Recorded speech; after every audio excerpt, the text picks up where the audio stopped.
आज की क्लास में कक्षा 10 का सोशल साइंस यानी सामाजिक विज्ञान का पॉलिटी में राजनीति शास्त्र में चैप्टर 2 का संघवाद है। उसमें आज लास्ट जो टॉपिक है वो उसके लेकर के अपना ये जो है चैप्टर 2 संघवाद खत्म हो जाएगा। ठीक है, तो आइए समझते हैं। देखिए, स्थानीय शासन व्यवस्था, स्थानीय शासन व्यवस्था में आएगा ग्रामीण और शहरी।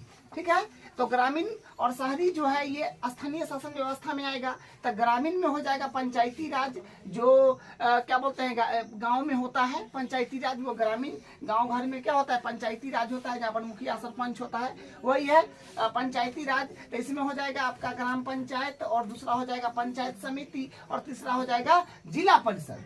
ठीक है, और शहर में जो होता है वो कॉलोनी का एक पार्षद होता है, तो वो होता है। ठीक है, उसके बाद देखिए स्थानीय सरकार के मुख्य प्रावधान। स्थानीय सरकार जो है उसका मुख्य प्रावधान जो है ये देखिए, एक है अपने पास में नियमित रूप से चुनाव लड़ना। ठीक है, स्थानीय सरकार के मुख्य प्रावधान में क्या है, फर्स्ट में है नियमित रूप से चुनाव करना, और दूसरा में है आरक्षित सीटें, और तीसरा में है राज्य चुनाव। ठीक है, तीन बात है किसका, स्थानीय सरकार के मुख्य प्रावधान में तीन बात को ध्यान रखना है, जो है नियमित रूप से चुनाव करना, और दूसरा है आरक्षित सीटें, और तीसरा है राज्य चुनाव। ठीक है, तो आरक्षित सीट में भी SC हुआ, ST हुआ, OBC का जो है कितना होता है, तो ये 1/3 होता है पूरे का, और एक होता है वोमेन यानी लेडीज के लिए भी उसमें सीट आरक्षित है। ठीक है, तो ये रहा उसका आरक्षित सीट में जो SC होगा, ST होगा, OBC होगा, ओमेन होगा, लेकिन ओमेन 1/3 होगा। उसके बाद राज्य चुनाव आयोग में देखिए, राज्य चुनाव आयोग में हो जाएगा अपने पास में स्थानीय सरकार, जिसमें होगा ग्रामीण और शहरी। ठीक है, राज्य चुनाव आयोग में आता है स्थानीय सरकार। ठीक है, स्थानीय सरकार आ जाएगा राज्य चुनाव आयोग में, और इसमें हो जाएगा दो पार्ट जो होगा ग्रामीण और शहरी। एक और इसमें हो जाएगा स्थानीय सरकार के मुख्य प्रावधान में राजस्व।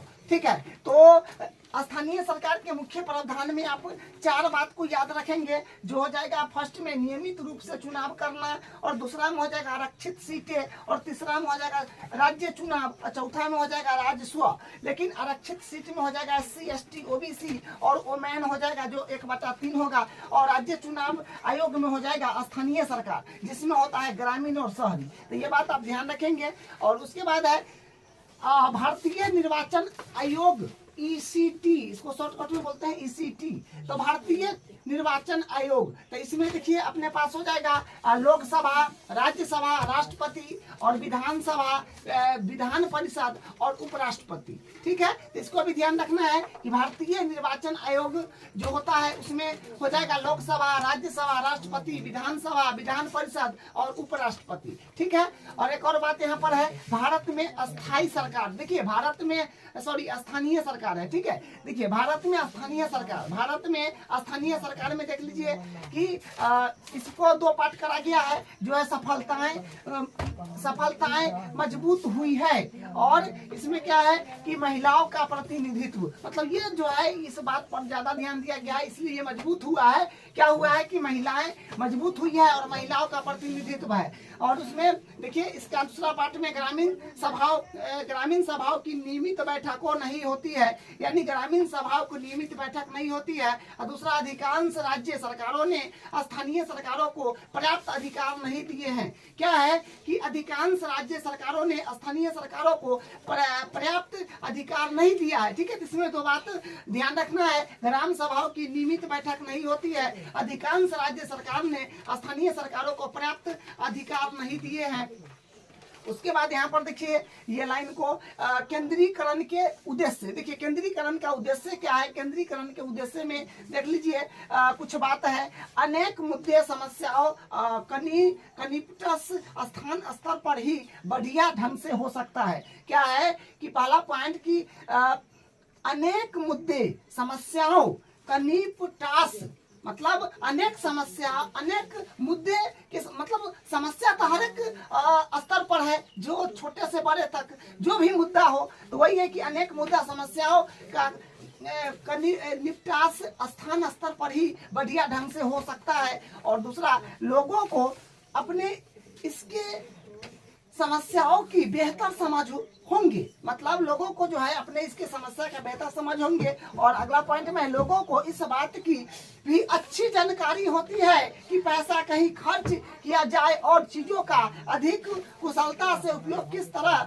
किया जा सकता है। तो देखिए दूसरा बात में क्या होगा कि लोगों को तीसरा पॉइंट में कि लोगों को इस बात की भी अच्छी जानकारी होती है कि पैसा कहीं खर्च किया जाए और चीजों का अधिक कुशलता से उपयोग किस तरह किया जा सकता है। उसके बाद देखिए लास्ट पॉइंट है, इसके अलावा स्थानीय स्तर पर लोगों को फैसलों में सीधे भागीदारी बनना भी संभव हो जाता है।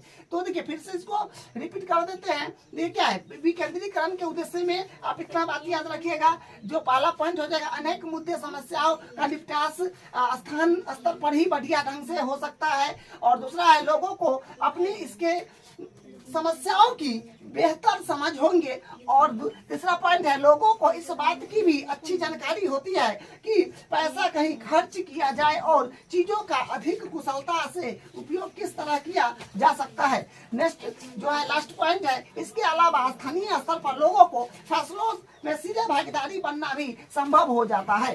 ये रहा आपका विकेंद्रीकरण का उद्देश्य में ये 4 पॉइंट। ठीक है, तो आज का क्लास जो था स्थानीय शासन व्यवस्था क्या है उसके बारे में था। ठीक है, तो ये अपना संघवाद चैप्टर जो है ये कंप्लीट हो गया है। अब हम अगले क्लास में इसका क्वेश्चन आंसर जो बचा है उसको करा करके कंप्लीट कर लेंगे, तो ये चैप्टर जो हो जाएगा ये फिनिश हो जाएगा। ठीक है।